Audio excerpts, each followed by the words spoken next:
ఓం సాయిరామ్ సమర్థ సద్గురు సాయినాథ్ మహారాజ్ కీ జై. మన సాయి బిడ్డలందరికీ నమస్కారం ఫ్రెండ్స్. ఎలా ఉన్నారండి? ఏం చేస్తున్నారు?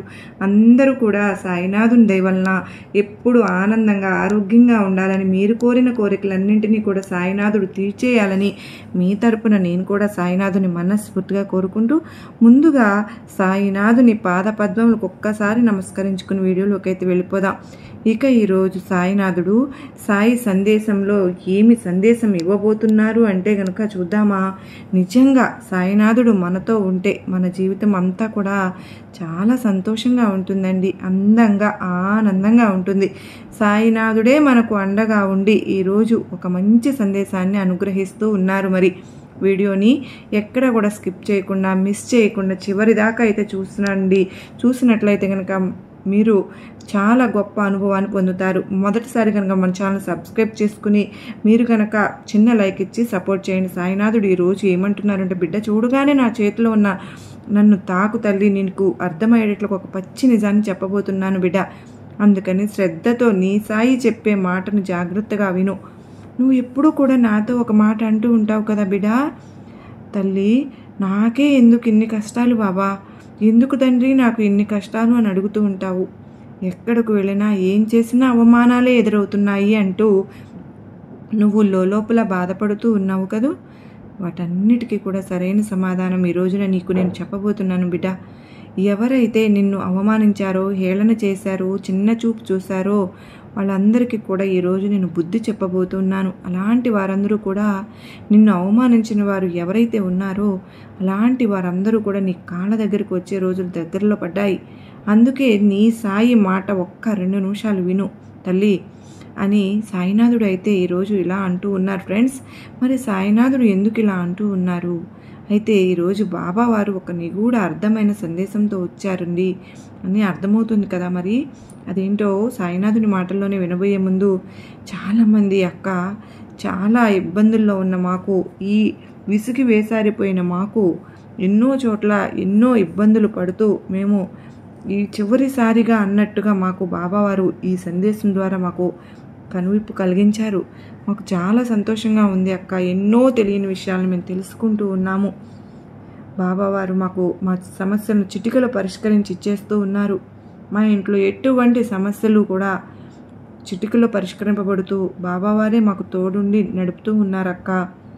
మీకు ఎంతగానో ధన్యవాదాలు అని చెప్తూ ఉన్నాను. నిజంగా మీకు కూడా ధన్యవాదాలండి. మీకు ఎటువంటి సమస్యలు ఉన్నా కూడా నాకు చిన్న కామెంట్ సెక్షన్లో షేర్ చేయండి. నేను బాబావారి గుడికి వెళ్ళినప్పుడు తప్పకుండా మనందరి గురించి కూడా ప్రార్థనలు పెడతాను. దానికి ఒక సొల్యూషన్ అయితే ఖచ్చితంగా బాబావారు ఇస్తారన్న నమ్మకంతో మనం కనుక ఈ సందేశం వినడం ప్రారంభిద్దాం. మీ సంతోషాన్ని కూడా నాతో పంచుకోండి ఫ్రెండ్స్. తప్పకుండా మీకు జరిగిన అనుభవాలు నాకు షేర్ చేసుకోండి. తప్పకుండా నేను ఒకసారి అయితే చూస్తాను, బాబావారికి చెప్పుకుంటాను. బాబా నాతో ఇలా ఉంటావు కదా తల్లి, బాబా నాకే ఎందుకమ్మా ఇన్ని కష్టాలు, నాకెందుకు ఇలా జరుగుతుంది, నేను ఏ పని చేసినా సరే కానీ ఆ పని నేను అనుకున్నట్లుగా ఉండడం లేదు, నేను ఏ పని చేసినా కూడా నాకు అసలు కలిసి రావడం లేదు, అలాగని నాకైతే అనిపిస్తూ ఉంది. నా జీవితంలో నేను ఇంకా ఏ పని కూడా చేయలేనేమో అని కూడా బాధ వేస్తూ ఉంది. నేను ఎందుకు పనికిరానేమో అని నాకు ఎంతో అవమానంగా కూడా ఉంది బాబా. నా గురించి నేను ఆలోచించుకుంటే నా మీద నాకు అసహ్యం వేస్తోంది. అంత మాత్రమే కాదు బాబా, నన్ను చూసి నాకు కావలసిన వారు అయిన వారు, నా తోటి వారు కూడా నన్ను హేళన చేసి చులకన చేసి మాట్లాడుతున్నారు, నవ్వుకుంటున్నారు. అవన్నీ కూడా నేను భరించలేకున్నాను బాబా. నా జీవితం ఇలా ఎందుకు ఉన్నదో నాకు ఏమాత్రం అర్థం కావడం లేదు తండ్రి. బాబా, నాపై నాకే జాలి కలుగుతూ ఉన్నది. సాయినాథా, నీకు ఎన్ని కష్టాలు కలుగుతున్నాయి అని మా జీవితాన్ని ఎందుకు ఇలా రాశావు అని నేను ప్రతిక్షణం కూడా నీ పాదాలను ఆశ్రయించే ఉన్నాను కదా. మరి నా కష్టాలు తీరవా బాబా, నా జీవితం బాగుపడదా అని నువ్వు నన్ను తరచూ ప్రశ్నిస్తూ ఉన్నావు కదా బిడ్డ. నా మందిరానికి వచ్చినప్పుడల్లా కూడా ఇవే ప్రశ్నలు నువ్వు మరీ మరీ అడుగుతూ ఉన్నావు. అందుకనేనమ్మా నీ ప్రశ్నలకు సమాధానం చెప్తున్నాను. ఈరోజు జాగ్రత్తగా వింటావు కదూ. వినే ముందు నువ్వు నీ మనసులో ఉన్న భయాన్ని దూరంగా ముందు తీసివేయి. నీ పైన నీకు సంపూర్ణమైన నమ్మకంతో ఉండు. నీ బాబా చెప్పినట్లుగా నీ మనసుకు నచ్చినట్లుగా ఏదైనా సరే జాగ్రత్తగా శ్రద్ధగా చెయ్యి ఆ పనిని. అలాగే నీలో ఉన్న అనుమానాలన్నీ కూడా, అంటే ఏ పని కూడా చేయలేకపోతున్నాను బాబా, నాకు కలిసి రావడం లేదు అన్న అనుమానాన్ని కూడా నీలో నుంచి తీసివేయాలి. ముఖ్యంగా నీ పైన నీకు సంపూర్ణమైనటువంటి నమ్మకం అనేది ఉండాలి బిడ్డ. ఈ పనిని నేను చేయగలను అన్న నమ్మకంతో నువ్వు ఉన్నప్పుడు, నీపై నీకు నమ్మకం కలిగినప్పుడు ఆ క్షణం నుండే నీకు విజయం అన్నది మొదలవుతుందమ్మా. నువ్వు గుర్తుపెట్టుకోవాల్సిన విషయాలు కూడా చాలా ఉన్నాయి బిడ్డ. నువ్వు ధైర్యంగా ఉండాలి, ఆత్మస్థైర్యంగా ఉండాలి. దేన్నైనా సరే నేను ఎదుర్కోగలను అన్న ధైర్యంతో నువ్వు నిలబడాలి. ఒక్కసారి ఈ బాబా చెప్పినట్లుగా మనసులోని ఆలోచనలన్నీ మార్చుకుని చూడు. ఈ పని నేను చేయగలను, నాకు బాబా తోడుగా ఉన్నారు అన్నది నీ మనసులోనికి వచ్చిందంటే, నా అంతటా నేను ఈ పని చేసేస్తాను, నాకు ఎవరి సహాయం కూడా అవసరం లేదు, బాబా ఉండగా ఇక నాకు ఎవరితోనూ ఏమి అవసరం లేదు కూడా, ఎవరి అండా నాకు అవసరం లేదు, ఎవరి సహాయం కూడా నాకు అవసరం లేదు అని నీ మనసులో నువ్వు ఆలోచించుకున్నట్లయితే అప్పుడు నువ్వు మంచి ఆలోచనలు అన్నవి చేయగలుగుతావు. అలాగే చక్కటి మంచి నిర్ణయాలు అన్నవి నీ అంతటా నువ్వు తీసుకోగలుగుతావు. నేను నీతో ఒక మాట చెప్పాలి అని అనుకుంటున్నాను తల్లి. ఎవరో నీ గురించి ఏదో అనుకుంటున్నారు అని నువ్వు అసలు బాధపడవలసిన పని ఏముంది చెప్పు? అవసరం లేదు. అలాంటి వాళ్ళకు నువ్వు సమాధానం కూడా చెప్పవలసిన పని లేదు. ఏముంది అసలు అవసరం బిడ్డా? నువ్వు వాళ్ళకు తగిన రీతిలో సమాధానం చెప్పగలిగే రోజు తొందరలోనే నీ ముందుకు వస్తూ ఉన్నది. ఇప్పుడు చెప్పినవన్నీ కూడా నీకు జరుగుతాయి. బాబా ఇప్పుడు నువ్వు చెప్పినవన్నీ జరుగుతాయా అని అనుకుంటున్నావు కదూ అనే అనుమానం అయితే నీ మనసులో మొదలుతోందమ్మా. అయితే ఈ మాట బాగా గుర్తుపెట్టుకో తల్లి. నిన్ను నిరుత్సాహపరిచే వారి మాటలను అసలు నువ్వు వినిపించుకోవద్దు. నీ బుద్ధి చెప్పినట్లుగా, ఈ బాబా నీతో చెప్పినట్లుగా నువ్వే ఆలోచించుకుని చక్కని నిర్ణయం అయితే నువ్వు తీసుకో. అప్పుడు నీ ప్రతి ఆలోచనలోనూ తప్పకుండా విజయం అన్నది పొంది తీరుతావు. ఈ సాయినాథుని ఆశీర్వాదం నీకు ఎల్లప్పుడూ కూడా అందుతూనే ఉంటుంది. అలాగే అనుకున్న ప్రతి పనిలోనూ విజయాన్ని సాధించగలుగుతావు.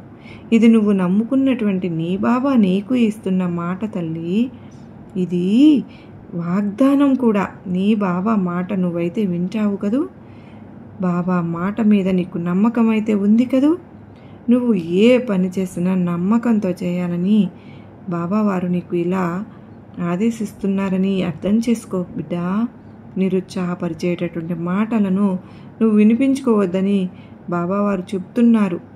మనతో నీ పనిలో నువ్వు విజయం సాధించినప్పుడు నువ్వు అవమానించిన వారు, నిరుత్సాహపరిచిన వారందరికీ కూడా తగిన రీతిలో సమాధానం చెప్పినట్లుగా అవుతుంది అని సాయినాథుడు ఒక మంచి సందేశాన్ని మనకు అనుగ్రహిస్తూ ఉన్నారు, అందిస్తూ ఉన్నారు. బాబా వారు మనకు చెప్పిన సందేశంలోని సత్యం ఏమిటో ఒక చిన్న కథ రూపంలో బాబా వారు మనతో చెప్పబోతూ ఉన్నారు ఫ్రెండ్స్. ఎందుకంటే చాలామంది కూడా చాలా నిరుత్సాహంతో ఉన్నారు. నేను ఏ పని చేయలేను, నేను ఎందుకు పనికిరాను, నన్ను చూసి, నా చేతగానంతనాన్ని చూసి నా తోటి వాళ్ళందరూ నవ్వుకుంటున్నారు, అందరూ నన్ను నవ్వుతున్నారు, నా ఫ్రెండ్స్ అందరూ నవ్వుతున్నారు, నా చుట్టుపక్కల వారు, ఇరుగు పొరుగు వాళ్ళు నవ్వుతున్నారు అని మనమే ఒకలాగా ఆలోచించేసుకుని మనకు చేతనిగా మనమంతటికి మనమే అనేసుకుని ఇంకా కూడా ఎంతగానో కృంగిపోతూ నిరుత్సాహపడిపోతూ ఉన్నాం. ఏ పని కూడా చేయడానికి ముందడుగు వేయలేకపోతున్నాం. అలాంటి వారందరికీ కూడా సాయినాథుడు ఈరోజు ఒక అత్యద్భుతమైన సందేశాన్ని, సాయినాథుని మాటలు ఒక్క 2 నిమిషాలు విన్నాము అంటే మనలో ఉన్న నిరుత్సాహం అంతా కూడా ఎగిరిపోతుంది. నేను ఏదో సాధించగలను అన్న ధైర్యం అయితే సాయినాథుడు మనలో తప్పకుండా నింపుతారు ఫ్రెండ్స్. అలాగే నిన్ను అవమానించిన వాళ్ళే నీ కాళ్ళు పట్టుకునేలాగా చేస్తాను అని సాయినాథుడు మాట ఇచ్చారు. అదేంటో మరి తప్పకుండా చూడాల్సిందే కదా. పూర్వకం అందమైన ఒక పల్లెటూరు ఉండేది. ఆ ఊరు చుట్టూ ఎత్తైన పెద్ద పెద్ద కొండలు, అరణ్యాలతో ఆ గ్రామం చాలా పచ్చగా పంట పొలాల మధ్య ఉండేది. ఆ గ్రామంలో చలమయ్య అనే రైతు ఉండేవాడు. చలమయ్య అతని తల్లిదండ్రులకు ఒక్కగానొక్క కొడుకు. చలమయ్యకు కొంత వయసు రాగానే అతని తల్లిదండ్రులు, వారి బంధువులు అమ్మాయితోనే చలమయ్యకు ఘనంగా వివాహం అయితే చేశారు. ఒక పెంకుటిల్లు తప్ప మరి ఏ ఆస్తులు కూడా లేవు చలమయ్యకు. వివాహం జరిగిన తరువాత ఒకరి తర్వాత ఒకరు తల్లిదండ్రులు కూడా కాలం చేసేశారు. ఇక అలా కొద్ది రోజులు గడిచాక ఇక వీళ్ళు చలమయ్య అతని భార్యకు ఒక మగపిల్లవాడు జన్మించాడు. ఆ పిల్లవానికి మల్లేశం అని పేరు పెట్టి గారాభంగా పెంచుకుంటూ ఉన్నారు. మల్లేశం ఎప్పుడూ కూడా తల్లి ఒడిని వదిలి వెళ్ళేవాడు కాదు. చెప్పిందే చేస్తాడు. తల్లి చెప్పందే ఏ పనులు కూడా చేసేవాడు కాదు. అయితే చలమయ్యకు ఇదొక బాధగా పట్టుకుంది. తల్లి చెప్పందే ఏ పని చేయలేకపోతున్నాడు ఈ పిల్లవాడు, ఎలాగా అని చెప్పి ఎలా కాదు, తనంతట తానుగా ఏ పని చేయని కొడుకును చూసి చలమయ్యకు లోపల ఏదో బాధ అనిపించేది. కొడుకుని ఏమాత్రము కూడా ఉత్సాహంనే లేదే. ఆ వయసులో ఉన్న పిల్లలను చూస్తే ఉండవలసిన బుద్ధి అనేది, తీరు అనేది ఉండడం లేదే. అలా బుద్ధిమాన్యంగా ఉన్న కొడుకును చూసుకుని చలమయ్య ఎంతగానో బాధపడిపోతూ ఉండేవాడు. చలమయ్య భార్య మాత్రం తన కొడుకు ప్రవర్తనలో మార్పు వస్తుంది అన్న నమ్మకంతో ఉండేది. చలమయ్య భార్య చెబితే తప్ప చలమయ్య కొడుకు మల్లేశం ఏ పని కూడా చేయకపోవడంతో ఎప్పుడు తల్లి వెనకాలే తిరుగుతూ ఉండడం వాడికి ఒక 10 ఏళ్ళు వచ్చినా కూడా ఈ పని తనంతట తాను చేసుకోలేకపోవడం. అంటే తల్లి చెబితేనే కానీ అన్నం తినడు. నీళ్లు తాగాలన్నా, కూర్చోవాలన్నా, నిలుచోవాలన్నా ప్రతి ఒక్కరికి తల్లి చెప్పాలి. దానికి కూడా తల్లి చెబితేనే ఏదైనా కానీ చేస్తాడు. అలా ఉన్న ఆ కొడుకును చూసి చలమయ్యకు చాలా బాధ కలుగుతూ ఉంటుంది. కానీ ఆమె మాత్రం చలమయ్య భార్య ఎప్పుడైనా సరే నా బిడ్డ బాగుపడతాడు, వాడికి తెలివితేటలు వస్తాయి అన్న పరిపూర్ణమైన నమ్మకంతో ఆమె ఉండేది. తన కొడుకు తప్పకుండా ఒకరోజు ప్రయోజకుడు అవుతాడు అని ఆమె గట్టిగా నమ్మేది. ఇలా ఉంటూ ఉండగా చలమయ్య జీవితంలో ఊహించని పెను ప్రమాదం ఒకటి జరిగిపోయింది. చలమయ్య భార్య అనారోగ్యంతో కన్ను మూసేసింది. అప్పటికే చలమయ్య కొడుకుతో విసిగిపోతూ ఉండడంతో పాటు భార్య కూడా చనిపోవడంతో చలమయ్య దుఃఖానికి అవధులు లేవు, అంతు లేకుండా అయిపోయింది. కానీ చేయగలిగింది ఏమీ లేక ఆ పిల్లవాడితో తిప్పలు పడుతూ అతనే ఇంటి పని బయట పని అన్నీ చేసుకోవాల్సి వస్తూ ఉండేది. ఎందుకంటే అమాయకుడైనటువంటి ఆ పిల్లవాడిని చూసుకోవడానికి మరి ఎవరిని నియమించినా కానీ వాళ్ళు ఎవరూ కూడా కొద్ది రోజుల కంటే ఎక్కువ ఉండేవాళ్ళు కాదు. అదే కాక వాళ్ళ ఇంట్లో ఉండే వాళ్లకు అసలు ఒప్పుకునేవారు కూడా కాదు. దానికి తోడు చలమయ్య ఆర్థిక శక్తి కూడా అంతంత మాత్రమే కదా. కనుక ఆ కొడుకుని కూడా తల్లి లేకపోతే చలమయ్యే చూసుకుంటూ ఉండేవాడు. కానీ ఆ మల్లేశంకి చలమయ్య అంటే విపరీతమైన భయం పెరిగిపోయింది. తండ్రి ఏ పని చెప్పినా సరే కానీ ఆ భయం వల్ల సరిగ్గా చేయలేకపోయేవాడు. దానివల్ల చలమయ్య ఇష్టం వచ్చినట్టు తిడుతూ ఉండేవాడు. పసివాడు అని కూడా చూడకుండా చెప్పిన పని సరిగ్గా చేయలేదు అని అతన్ని ఇష్టం వచ్చినట్లు కొడుతూ ఉండేవాడు. దానివల్ల కొడుకు మల్లేశానికి తండ్రి అంటే ఇంకా ఎక్కువ భయం. ఇక నేను ఏ పనికి పనికిరాను, ఏ పని చేయలేను, నాకు ఏ పని చేత కాదు అని తన మనసులో గట్టిగా తను నిర్ణయం తీసేసుకున్నాడు. ఇలా కొంతకాలం జరుగుతూ ఉంది. అప్పుడప్పుడు చలమయ్య కొడుతూనే ఉన్నాడు కొడుకుని, మల్లేశాన్ని. చాలా కోపం వచ్చేది తనపై. తనకి జాలి కూడా కలిగి ఎక్కడికైనా వెళ్ళి చనిపోవాలని నిర్ణయించుకునేవాడు మల్లేశం. ఆ ఊర్లో కూడా వారు ఎవరైనా సరే ఎప్పుడైనా సరే చనిపోవాలి అనుకున్నా వినపడినప్పుడు మల్లేశానికి ఆ ప్రాంతం ఏదో చూడాలి అనిపించేది. అంటే అలా చనిపోయే ప్రాంతం ఏదో ఎక్కడో ఉంటుందో అని చూడాలి అనిపిస్తూ ఉండేది. అంటే అతను అమాయకుడు. ఇక ఆఖరికి అతను తెలుసుకున్న విషయం ఏంటి అంటే ఆ ప్రాంతం, ఆ ఊరు చివర ఉన్న ఒక పెద్ద చెరువు. చాలామంది ఆ చెరువులో పడి చనిపోతూ ఉండేవారు. అది అంత పెద్ద చెరువు కావడం చేత తన తండ్రి కొట్టినప్పుడు, తన తండ్రి తనను బాగా తిట్టినప్పుడు మల్లేశం ఆ చెరువు దగ్గరకు వెళ్ళి అక్కడే కూర్చునేవాడు. అంటే కొంతమంది అక్కడ చనిపోవడం వల్ల అక్కడ చనిపోతాము, ఇది చనిపోయే ఒక స్థలము అన్నది అతనికి అర్థమైపోయింది. ఇలా ఉండగా ఒక రోజున చలమయ్య బంధువులు చలమయ్య ఇంటికి వచ్చారు. వారు మల్లేష్ ప్రవర్తనను చూశాక తమలో తామే నవ్వుకున్నారు.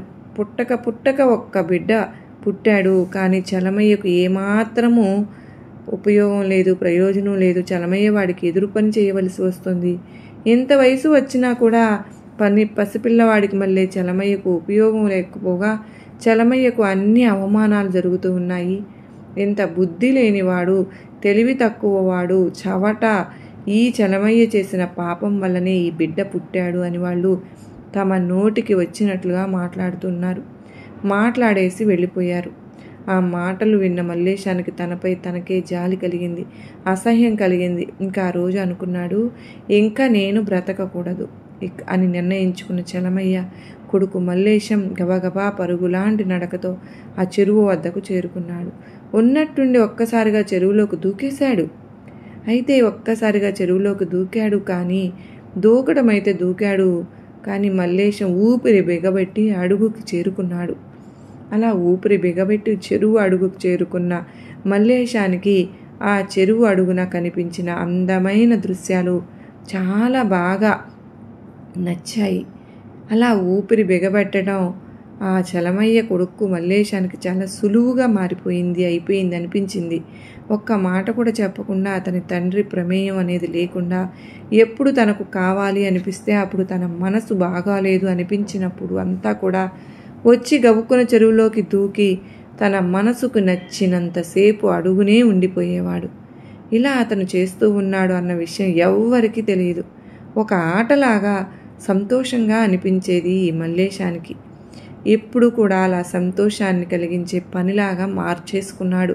ప్రతిరోజు మల్లేశానికి ఇదైతే ఇలా విశేషంగా తండ్రి అదుపు లేకుండా నీళ్లు అడుగున ఎంత సేపైనా సరే ఊపిరి బిగబెట్టి ఉండగలిగే ఈ విద్యను అద్భుతంగా నేర్చుకున్నాడు. ఇలా కాలం జరుగుతూ ఉండగా మల్లేష్కి పెళ్ళీడు వచ్చిన అతనికి పెళ్ళి చేస్తే ఇంట్లో ఒక ఆడవాళ్ళు తోడుగా ఉంటారు, కోడలు వస్తుంది. ఆ పనులు చేసుకోలేక అవస్థలు పడుతున్న చలమయ్యకు మల్లేశానికి పెళ్లి చేయడం కోసం తన ఊర్లో తనకు తెలిసిన వారందరినీ కూడా పిల్లను ఇవ్వమని చెప్పి అడిగాడు. కానీ మల్లేశానికి పిల్లను ఇవ్వడానికి మల్లేశం తీరు తెన్ను తెలిసి ఏమాత్రం ఎవ్వరూ కూడా అంగీకరించలేదు. అందుకు ఎవ్వరూ కూడా ఒప్పుకోలేదు. అందుకని మల్లేశానికి పెళ్లి చేయడం కోసం పొరుగు ఒక సంబంధం ఉందని తెలిసి ఆ సంబంధం చూసి రావాలని చలమయ్య నిర్ణయించుకున్నాడు. తన కొడుకును మల్లేశాన్ని పిలిచి ఈ విధంగా చెప్పాడు. ఈ ఊర్లో నీ సంగతి తెలిసి, నీ అమాయకత్వం తెలిసి, నీ తెలివి తక్కువతనం తెలిసి నువ్వు ఎవ్వరికీ కూడా నచ్చడం లేదు. తమ పిల్లల్ని ఇవ్వడానికి ఎవ్వరూ కూడా ముందుకు రావడం లేదు. ఎంత బ్రతిమాలినా నిన్ను పెళ్లి చేసుకోవడానికి ఒక్క అమ్మాయి కూడా అంగీకరించడం లేదు. పుణ్యాత్ముడు ఎవరో పక్క ఊరు ఆయన నీకు పిల్లను ఇస్తానని ముందుగా వచ్చాడు. కనుక రేపు నేను ఆ సంబంధం చూడటానికి వెళ్తున్నాం. అక్కడ నీ ప్రవర్తన ఎంతో జాగ్రత్తగా ఉండాలి, లేకపోతే ఇక నీకు ఈ జన్మలో పెళ్లి జరగదు. ఇది రాక వచ్చిన సంబంధం కనుక దాన్ని కూడా వదులుకున్నావు అంటే పెళ్లి జరగదు నీకు ఇంకా అంటూ భయపెడతాడు. అలాగే కొన్ని జాగ్రత్తలు కూడా చెప్తాడు. వెళ్ళగానే చెప్పులు గుమ్మంలోనే విప్పు, ఇంట్లోకి వెళ్ళగానే వాళ్ళకి దండం పెట్టు, కుర్చీలో కూర్చో, వాళ్ళు ఏమి పెట్టినా కూడా తీసుకోవద్దు, నేను చెప్పిందే నువ్వు అక్కడ చేయాలి అంటూ కొడుకుని హెచ్చరిస్తాడు ఆ తండ్రి. ఇక అనుకున్నట్లుగానే మరుసటి రోజు చలమయ్య తన కొడుకుతో బండి మీద పక్క ఊరు వెళ్ళడానికి బయలుదేరాడు. అప్పుడు మళ్ళీ చెప్పిందే చెప్తాడు చలమయ్య మల్లేశానికి. ఏమని? చెప్పులు గుమ్మం ముందు వదలాలి, వాళ్ళకి దండం పెట్టాలి, నమస్కారం చేసుకోవాలి, తరువాత వెళ్ళి కుర్చీలో కూర్చోవాలి, వాళ్ళు ఏది ఇచ్చినా తీసుకోకూడదు. ఇలా ఆ చలమయ్య చెప్పిందే మరీ చెప్పడం వల్ల ఇతను ఏం చేశాడు, ఈ మల్లేశం అంటే ఆ మాటలు తారుమారు చేసుకున్నాడు. అంటే తికమక పడిపోయాడు. ఇక అక్కడికి వెళ్ళగానే గుమ్మం ముందు విప్పాల్సిన చెప్పులు ఇంట్లోకి తీసుకువెళ్ళి చెప్పుల్ని కుర్చీలో పెట్టాడు. తను వచ్చి గుమ్మం ముందు కూర్చున్నాడు. ఇక అది చూసేసరికి ఆ పెళ్ళి వారి కూతురు వాళ్ళ నాన్నకు పట్టరాని కోపం వచ్చేసి ఊగిపోతాడు. మరి ఇంత అమాయకుడు, ఇంత చేతగాని చవట, ఇలాంటి వాడికి నా కూతుర్ని ఇస్తానా నేను? అసలు నా కూతుర్ని ఇస్తానని నువ్వు ఎలా అనుకున్నావు అంటూ చెప్పు అంటూ కోపంతో ఊగిపోయాడు. ఇక ఆ పెళ్లి కూతురు కూడా అవమానిస్తుంది. ఇలాంటి వాడిని నేను పెళ్లి చేసుకుంటున్నా, ఈ జన్మకు కుదరదు అని, ఇలాంటి కొడుకును అసలు నువ్వు ఎలా కన్నావు, ఎలా పెంచావు అంటూ కూడా అవమానించి పంపిస్తారు. ఇక ఆ పట్టరాని కోపంతో అక్కడేమీ మాట్లాడలేని చలమయ్య ఇంటికి తిరిగి వచ్చాడు. ఇంటికి తీసుకొచ్చి మల్లేశాన్ని చితక బాధేశాడు, కొట్టాడు, తిట్టాడు. నువ్వు నిజంగానే ఒక చేతగాని చవటవి, ఒక దద్దమ్మవి, నువ్వు దేనికి పనికిరావు, నువ్వు బ్రతికుండడం కంటే చావడమే నయం. ఏదో నీకు పెళ్ళిడు వచ్చింది కదా, పెళ్లి చేద్దాం, మీ ఇంట్లో దీపం పెట్టే ఒక స్త్రీ ఇంట్లోకి వస్తుంది, వంట వార్పు చేసి పెడుతుంది. నాకు ఇంట బయట కూడా చాలా కష్టంగా ఉంది, ఈ పని నుంచి నేను కొంచెం తప్పుకోవచ్చు అని అనుకున్నాను. నువ్వు దాన్నంతా కూడా పాడు చేసేసావు. ఇక నీకు ఈ జన్మకు పెళ్ళి జరగదు, నువ్వు నా ఇంట్లో ఉండకు అని చెప్పి కొట్టి బయటకు మెడపెట్టి బయటకు తోసేస్తాడు. ఇక నీకు పెళ్ళి జరగాలంటే ఏ తలక మాసినవాడో నీకు పిల్లను ఇస్తాడు, ఇక నీ గురించిన తెలిసిన వాళ్ళు ఎవరు నీకు పిల్లను ఇవ్వరు అంటూ నాన్న మాటలు తిట్టిన చలమయ్య ఇంటి నుంచి బయటకు విచ్చేస్తాడు ఈ మల్లేశాన్ని. ఇక మల్లేష్ వాళ్ళ నాన్నతో చెప్పకుండా ఏడ్చుకుంటూ అలా బయలుదేరతాడు. వెళ్తూ ఉన్నాడు. అంటే మా నాన్న అన్నాడు కదా, తలక మాసిన వాడే నీకు పిల్లను ఇస్తాడు అని. మరి అలా తలక మాసిన వాడు ఎక్కడున్నాడో, ఎవరో ఆ అమ్మాయి, ఆ తలక మాసిన వాడు ఎక్కడున్నాడో నేను వెతికి ఆ తలక మాసిన వాడి కూతుర్నే నేను పెళ్లి చేసుకుంటాను అంటూ వెళ్తూ ఉన్నాడు. అలా 4 రోజులు గడిచిపోయి ఎక్కడికి వెళ్ళాడో, ఎంత దూరం వెళ్ళాడో తెలియదు. కానీ ఒక పక్క చేతిలో డబ్బు లేదు. అన్నం తిని 4 రోజులు అయ్యింది. నీరసం వస్తుంది, కళ్ళు తిరిగిపోతూ ఉన్నాయి. ఇక ఆఖరకు ఒక ఊర్లో అలా వెళుతూ ఉంటే ఒక మందిరం కనిపించింది, ఒక గుడి కనిపించింది. అక్కడ చూస్తే అక్కడ అది బాబా గుడి. అక్కడ ఎవరో ప్రసాదం అది పంచి పెడుతూ ఉన్నారు. సరే, చాలా ఆకలి మీదుగా ఉండడంతో వెళ్ళి ఆ ప్రసాదం తీసుకున్నాడు. ఆ ప్రసాదం తీసుకుని తిన్నాడు. ఇక ఆ ప్రసాదం తీసుకుని తినేసరికి చాలా తృప్తిగా అనిపించింది. 4 రోజులుగా పస్తులు ఉన్నాడేమో, ఒక్కసారిగా తినేసరికి నిద్ర ముంచుకొచ్చింది. కళ్ళు మూతలు పడిపోతూ ఉన్నాయి. అది సాయంత్రం వేళ. గుడికి వెళ్ళాడు. ఇక అక్కడే కాసేపు కూర్చున్నాడు. అటు ఇటు తిరుగుతూ ఉన్నాడు. అతని వల్ల అవడం లేదు. ఇంకా ఒంట్లో పూర్తిగా శక్తి మొత్తం లేదు. ఇక కడుపు నిండా తిన్నాడేమో, నిద్ర ముంచుకొచ్చేసింది. సరే, అక్కడే ఒక చోట ఒక మూల పడుకుండిపోయాడు. ఇక అతన్ని గమనించినటువంటి ఆ గుడి యాజమాన్యం వాళ్ళు తలుపులన్నీ మూసుకుని వెళ్ళిపోతారు. ఇక ఈ మల్లేశం లోపలే ఉండిపోతాడనమాట. అలా పడుకుని ఉన్న అతనికి మెల్లిగా ఒక స్పర్శ అనేది తాకుతుంది. ఆ స్పర్శ తాకి తన తలని ఎవరో ఒడిలో తీసుకుని తలను పడుకోబెట్టుకున్నట్లు, తల నిమురుతున్నట్లు మెత్తటి స్పర్శ తనకి తగులుతూ ఉంది. అలా పడుకున్న అతన్ని బాబా చిరునవ్వుతో తన ఒడిలోనికి తీసుకుని అలా మెత్తని స్పర్శ తగలగానే ఒక్కసారిగా మల్లేశం కళ్ళు తెరిచి చూశాడు. చూస్తే బాబా వారు చిరునవ్వుతో అలా నవ్వుతూ ఉన్నారు. అప్పుడు నిజంగా బాబా అని కూడా అతనికి తెలియదు. ఎవరో ఒక పెద్ద ఆయన, ఎవరో ఒక ముసలాయన నన్ను ప్రేమతో పలకరిస్తున్నాడు అని చెప్పి కళ్ళు తెరిచి చూసిన తరువాత చిరునవ్వుతో ఒక్కసారి లేచి కూర్చున్నాడు. ఎవరు తాత నువ్వు అని చెప్పి పలకరిస్తాడు. నేనా? నీకు తెలియదులే, నువ్వు నాకు తెలుసు.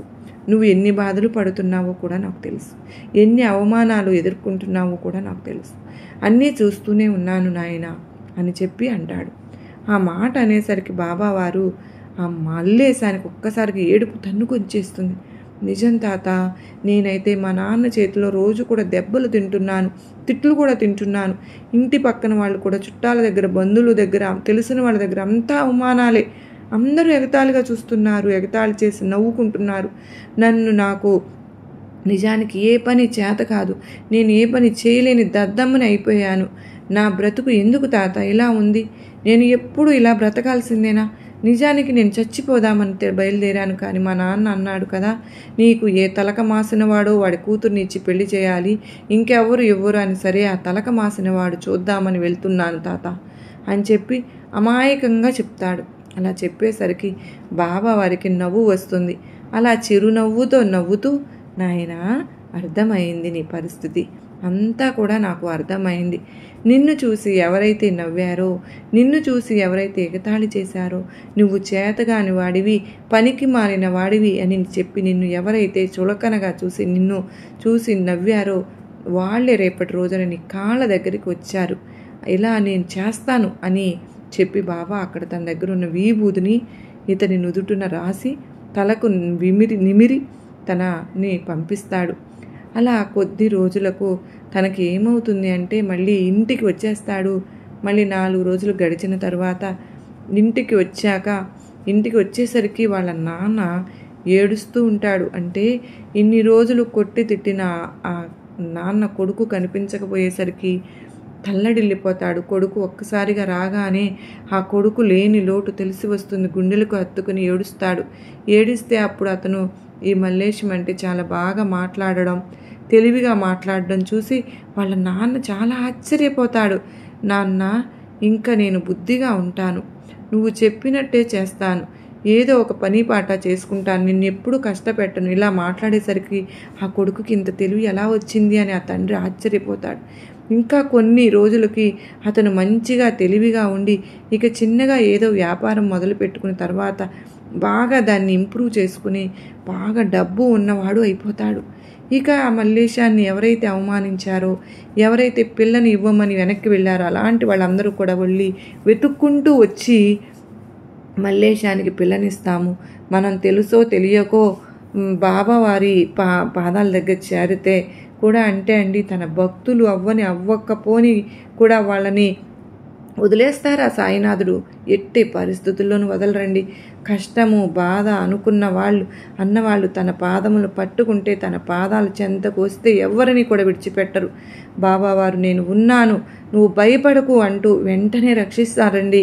బిడ్డా, నా మాటలు విన్నాక నీకు ఏం చెయ్యాలో అర్థమైంది కదూ. ఎప్పుడు నిరుత్సాహంతో ఉంటావు కదూ. నేను చేతగాని దాన్ని కాదు, నేను ఏ పని చేతగాని చేయలేను అని చూసి అందరూ నవ్వుతున్నారు అని అడిగావు కదూ.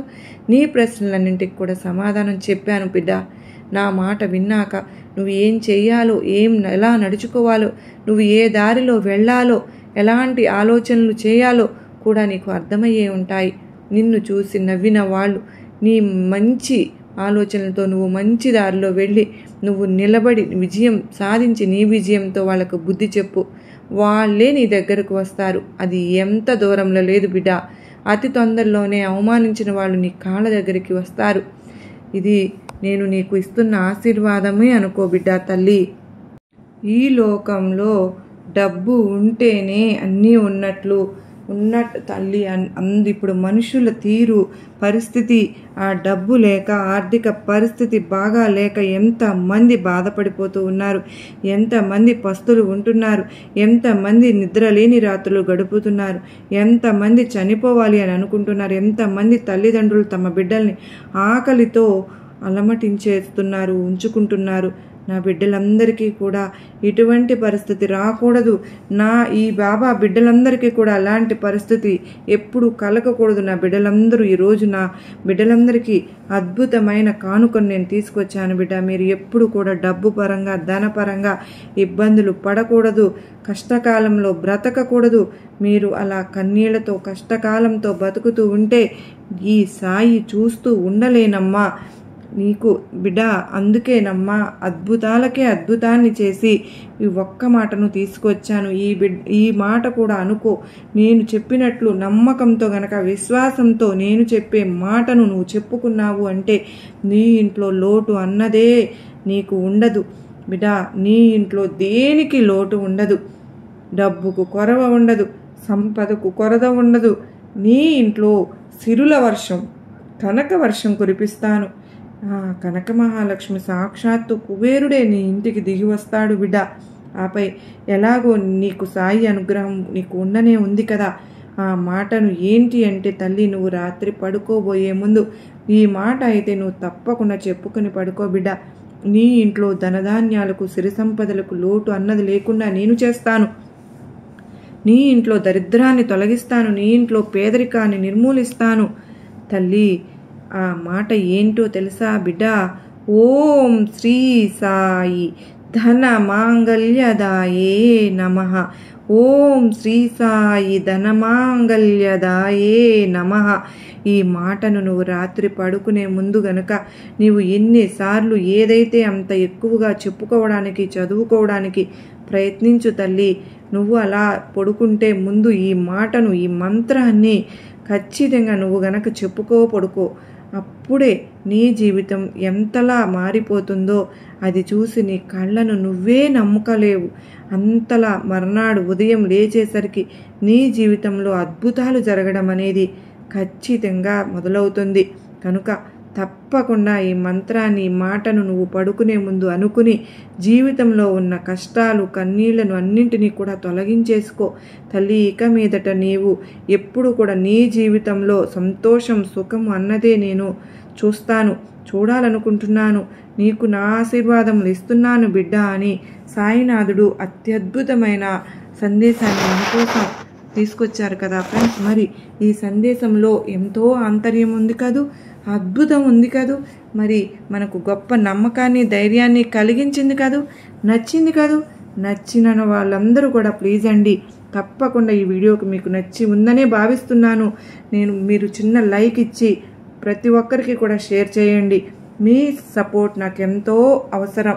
మీ అద్భుతమైన సందేశం బాబావారిది ఎంతగానో మనందరినీ ఆకట్టుకుందని మనస్ఫూర్తిగా బాబావారిని మీ అందరి తరపున మనందరికీ కూడా ఆయురారోగ్యాలు, అష్టైశ్వర్యాలు ప్రసాదించాలని బాబావారిని మరొక్కసారి కోరుకుంటూ అందరూ బాగుండాలి, అందరిలో నేను ఉండాలి అని మనస్ఫూర్తిగా బాబావారిని వేడుకుంటూ మరలా మరో చక్కని సాయినాథుని సందేశంతో మరలా మీ అందరినీ కలుసుకుంటాను. అంతవరకు అందరికీ నమస్కారం అండి. ఓం సాయిరామ్. సర్వే జనా సుఖినో భవంతు. లోకా సమస్త సుఖినో భవంతు. ఓం సాయిరామ్.